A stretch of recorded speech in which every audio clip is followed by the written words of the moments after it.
2TC is an achievement in Balloons Tower Defense 6. We need to complete a CHIMPS game using just 2 towers. Today we're going to be doing this with the Pirate Lord Buccaneer and the Ray of Doom Dartling Gunner. Starting out with the boat, our main objective at the moment is to get grape shots so that I have some widespread damage, because at the moment we're only allowed to have these little darts firing out from each side of the boat.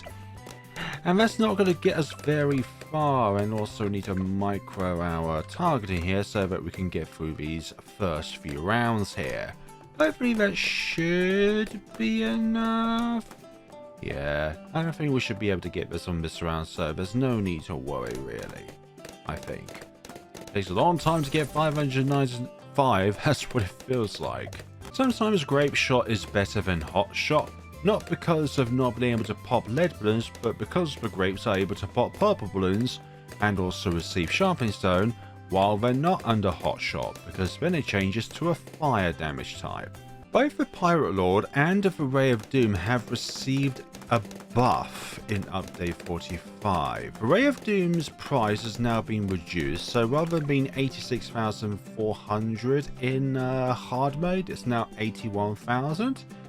Also, laser cannon now does +2 damage against middle class balloons, which is pretty cool, And the Ray of Doom's cannon damage towards middle class balloons is now doubled from 5 to 10.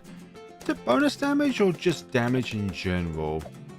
But I'll take it nonetheless. Okay, so we're going to put down our Dartling Gunner. I'm going to place you here so that you're firing along here. And obviously we need to get upgrades here so that we can do this scenario. Round 15. Pink balloons don't stand a chance against us. We're going to need to go to a hot shot eventually because of a certain round 28. Faster barrel spin for that increased fire rate. Round 21. Yellow balloons and also pink balloons as well. That's no good. Suffering from 2 of the fastest kind of balloons within the game. We do have a laser shock. And round 24. Round 25, purple balloons. The only time where you want to keep this as laser shock rather than laser cannon if you need some purple damage. And we are definitely going to need some purple damage in the near future from our boat, rather than just relying on the little old the little old darts that it fires out. Round 27, the killer of towers with 0 pierce whatsoever. Also means it only has 1 pierce. Right, we definitely need hot shot for this round. There's no way in which we can get the rocket over here to pair up on these lead balloons, and even if it does, there's more than 1 round of lead balloons. And speaking of lead balloons, they now appear on round 30. Cannon ship. Yeah, we're truly now the flavor trades of all empires. There was one collection event a while ago where you were able to get up to 10 insta-monkeys of a particular tower, which I actually rather prefer than just having 5, to be honest. Because it means if you're really grinding out for a particular tower and getting all those instas, then you're more incentivized if you have double the amount of potential chances of getting a particular cross path set of upgrades than just having 5 of them. I can't remember when it was. It was definitely in 2023, but it was definitely a better collection event. But this was like, I think it was definitely during Beast Handler, but definitely pre-Mer Monkeys. Round 36, another round which really tests the pierce of your towers. So in this case, the pierce of both our towers. And laser cannon is online. The only thing we've got to watch out for is purple balloons, but we have a purple killer in the form of explosives. Now in today's video, I'd like to talk about something that was recently added in update 45, which is a new damage type called Frigid, which was confirmed by Rohan over on the r/Balloons Tower Defense 6 Red, I believe it was. And essentially it's a new damage type which a attack cannot pop neither a white balloon or a purple balloon.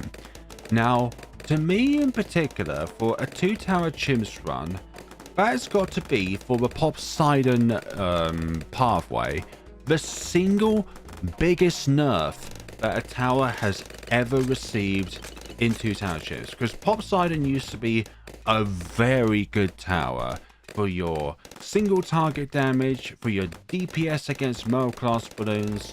Like, it's something that you didn't really need to watch out for, except for purple balloons when it comes to potential threats. And speaking of purples, let's set you... Okay, you're already on strong, which is pretty good.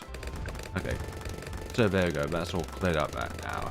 But when it comes to, like, the early mid rounds, and even, like, the insides of Moabs themselves, when a ceramic goes down to a, white balloon, your own attacks cannot pop all of the balloons because there's a particular balloon inside them in which it cannot do damage against. So you have to rely on your other tower in order to clear those up.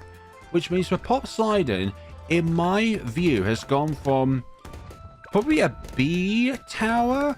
Like, it definitely wasn't like it were in the heights of a Wizard Lord Phoenix, but it was actually one of 2 towers to have a 2-tower chimps on Polyphemus, which is the carrier flagship, and Polyphemus 2-tower chimps, which needs to rely on the eye that opens and closes. And apparently Ninja Kiwi has fixed that eye finally, so that it doesn't automatically close or your towers have automatically been sold. But again, that's been mentioned in the past, and it still hasn't been fixed. Round 50, yeah. Round 49 was a breeze because we now got Plasma Accelerator. And unless it's something like round 76 or round 75 multiple BFBs, we're not... Actually, we're not also round 63 as well. We're not really going to get PS camps with the Plasma Accelerator. But with Poseidon, when it comes to 2-tower chimps, because of its damage type change, it's received one of the, if not the biggest nerfs out of any tower within 2-tower chimps. I would say probably an exception would be the biggest one, changing from normal to explosion, because nowadays the biggest one on Ultra Boost is able to clear out around 100, but only if you have an MIB in place, so that your biggest one mortar can actually do damage against DDT balloons. And before you say it, no, the shockwave damage is not a sufficient amount of damage against DDTs. 1 damage is Jack. Sorry to anybody named Jack, but the phrase is Jack and then insert the word after that. And I think going forward in Balloons Tower Defense 6, as more updates roll out, I think Ninja Kiwi are going to be changing more and more damage types of certain towers, so that there is no such thing as a normal damage type attack, like ever. They will implement ways in order to make even upgrades which you would think is impossible to change from normal to what they're going to be in the future. They will change it. Your heavy shells, which is designed to pop black balloons, Ninja Kiwi will probably edit that so that it can no longer damage black balloons, so that it gives more incentivization to build an MIB so that you can bypass your weaknesses, which in some ways is good, like in 2 mega pops. Like, having additional damage is always very, very nice to have, but sometimes having the early access to be able to pop a certain kind of balloon is very nice to have. And not being able to pop white balloons or purple balloons. As for Poseidon, you really have fallen from such a grace where you were one of the best performing 2-tower chimps towers in update 44 to now something that could be, well, a complete fall from grace. I'm not gonna lie. Like, imagine trying to do a 2-tower chimps nowadays with the balloon incineration and Poseidon. Round 61 is just gonna laugh at you, because welcome to a combination where the only means of popping the regrown zebras are when you keep your mermonkey as a 022. Not efficient. Round 63. Keep on going. Pop all the ceramics there. And third wave of ceramics. Come on now. Also, something about this map. The Tinkerton missile on the table here. It used to be able to respawn every time you load back into the game you've already used it. Nowadays, you can only use it a single time. So when you reload back into the game a round after, let's say you failed on the round after you used it, it won't respawn until you start a new game. And believe it or not, I think they may even change the damage type of, I don't know, the super mines, so that they can't damage purple balloons because they have the means of being able to explode, and the explosiveness includes fire inside it. And they may even change the damage type of, I don't know, red hot rings to fire, so that it cannot pop purple balloons. Or they'll probably give a brand new damage type to the zombie balloons that spawns out from the pod and the necromancer, so that, let's say, they cannot pop ceramic balloons, for example, giving a little bit more value to the ceramic balloon rather than being a different kind of balloon which takes more hits to be able to crack its shell. And this is going to sound really stupid, but there might be an update at some point where the only way to pop a DDT is if you have the normal damage type or the acid damage type, which is essentially the same as normal, but just able to do damage over time with that factor, because the DDTs will in the future have the white property and the purple property. So guess what kind of things can pop that? Remember when the tax zone had the normal damage type? Yeah, there's a little OP, wasn't it? Also remember when the plutonium reactor was able to damage lead balloons without needing heat-tipped darts. Those were also days to remember. But I think in some ways it's pretty cool that Ninja Kiwi is trying out new things with different towers, so that then it gives you an incentive to be able to use either one cross path or the other cross path. But I'm not looking at you at all, 502 Monkey Farm, with your zero benefits aside from being able to sell at a higher price. Like, you could just produce that amount of extra selling price within a round by using the middle cross path. Like, some cross paths are not created equally than others, and that is certainly one of them. Okay, round 78 goes down. Well, the first half, that is. Round 78 purple balloons giving us a few issues here. Can this prevail over the huge horde of ceramics? And the answer is yes. We don't have to worry about this round. The regrow rainbows get instantly wiped out by our plasma pool. And there goes round 79. Just like that. Okay, let's just pull that in so that we can just deal with the free play rounds now. Hopefully the pirate lords can deal with the ceramics which spawn inside these. And that's looking like a lot of ceramics. A lot of ceramics. I forgot to change where the head is of the plasma accelerator. Round 82. We should use the hook ability when we've got the fortified BFBs left, just so that we don't have to micro as hard when it comes to those pesky little things. And why? Why do you have to exist? Why can't you be pulled in? Well, so the fortified layer looks a little bit weird in this update. It's like if it morphs in and out. Round 85. Yoink. Then round 86. What are we going to do about these fortified BFBs? Let's try and take them down two at a time, because fortified super ceramics are no joke. I don't like them whatsoever. And I know many people are going to say, do you know what I really love? Having the head of my plasma accelerator constantly on the same super fortified ceramics for about 5 seconds straight, so that we can get through the ceramic part of the balloon. It feels less than that because we've also got the cannons firing down on them as well, so that's a little bit of an aid for our part here. Okay, so I'm going to hook in the first two, and then we're going to finish off these two using a combination of our default attacks. Although I could have just taken them both out at the same time using the hook again, but let's make things more interesting by giving ourselves a chance to fail the round. We almost did, actually. Actually, now round 88, there's a whole bunch of these. I'm going to hook those two in there, then deal with the rest using what we've got here. Round 89, this could be very interesting. A whole bunch of fortified balloons. We're going to hook in 6 of these BFBs at the back of the map. Where the hell did my cursor go from the plasma accelerator? My mouse was legit over here, and it thought that my mouse was within that puncher hole over there. Okay, well, let's clear it up. Oh, for goodness sakes, why does the mouse do that where it goes up like that? I don't tell it to go up, but yet it just does. I have my cursor down here, but yet it's aiming up there. Ninja Kiwi bug. Okay, we're around 89. Sort of done. Switch you to first rather than keep it on strong is probably a better idea. Do these 45 BFBs individually, because I don't want to try and do this round again where we're only up against 45 class balloons. And there we go. Okay, round 90. Let's hook in the DDTs here.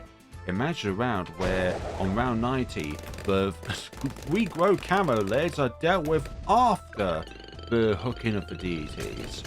Only on this channel. We should be able to get the Ray of Doom at some point. We just need 5k more. And we should be there.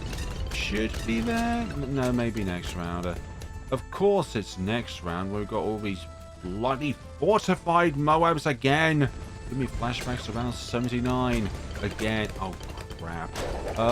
Okay, get the... I got the upgrade. But for goodness sakes, Plasma Accelerated, did you really have to leak out a blue balloon like that? Can I use a hook ability? Thank you. Get the upgrade up and running and we should be fine now. Oh, all that stress just to get one particular upgrade.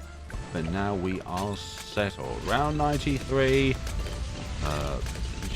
It's just going to be very easy from now on. Like in any two-tower chimp scenario, once you get the Ray of Doom, you are pretty much sorted. The only way in which you can fail is if you aim your... Again with that ninja. Why does the cursor of the Dartling Gunner somehow go completely astray when you are trying to move stuff? Like this over here. Okay, I'm now stuck on that position because I get that. Because your mouse is technically no longer on the screen. But sometimes when you move things too quickly, the Dartling Gunner cannot keep up with the mouse. All it takes is 2 loops onto the Ray of Doom beam and the DDTs just go down like that. Round 96. Just the same as the previous round. And 0MGs left. They just go down as well. Pretty much settled with now. What about round 97? We'll give Ray of Doom a break. And we're gonna absolutely destroy this entire round with hopefully just Ray of Doom. No. Nearly all was done by the Ray of Doom. Ray of Dupe. Okay, round 99, hook goes in, round 100. What are we going to do here? Obviously, you know what we're going to do. We're going to destroy this bad right here, right now. And...